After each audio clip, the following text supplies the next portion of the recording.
Benim yanımda yaş kızlar, yaş yigitler hem alarının her birisinin kolunda diyerlik milli müzik oyun kralı.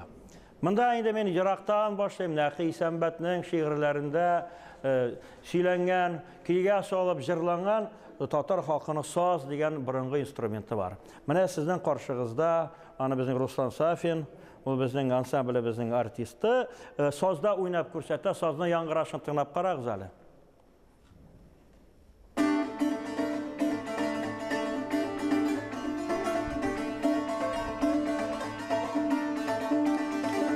Bu indi barlıq Türkiye xalqlarını birge tutlap turuşu şunday muzika oyun kralı. Bunu Türklerde de işitirge bola, bunu Azerbaycanlarda da işitirge bola. Bunu indi bizden burungi babalarımızda big raqatlar oynaganlar, onu oynap kiler kilitirgan bolgan, onu oynap münajetler etkenler. Mana şunday instrumentni, saz degan instrumentni biz hali yağına ansamblimizin kralı etip aldı. Hammasini qaydagina bolabız, yer şarının türlü tübeklerinde bolsaq da yangıratırga tırışabız. Tağın bir instrumentimiz, qıllı instrumentimiz var. O bizden qıl qubuz deb atala. Mana bizning hali babalarımız, Irak babalarımız avullarda yasaylar. Mana şunday qıl qubuzni hozir sizga yangıratamiz. Tinglab qarag'iz. Onun mыңнары, onun yangıraşı bizni qayda bek Irakqa biringa olib ketaydi. Dina G'arifullin o'ynay.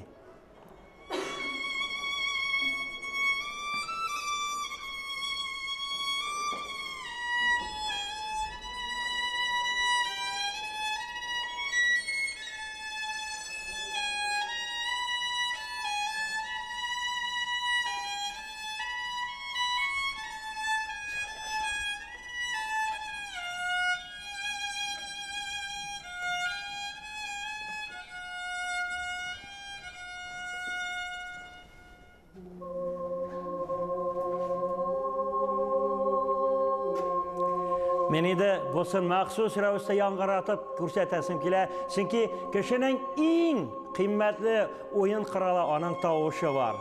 Ko'rasizmi, eshik motori yangıray. O jir, o kishi tovushi. Men jir tinglayman. Ko'nglimda menim og'ila jirning tovushi. O'ylayman, nechik jirga aylangan so'ng kishilarning g'aziz tovushi. Ko'ngilime hamon tuğa bara il xalqning manga sag'ashi. Shuni oxiri o'lmas etar için jirga aylangan kishi tovushi.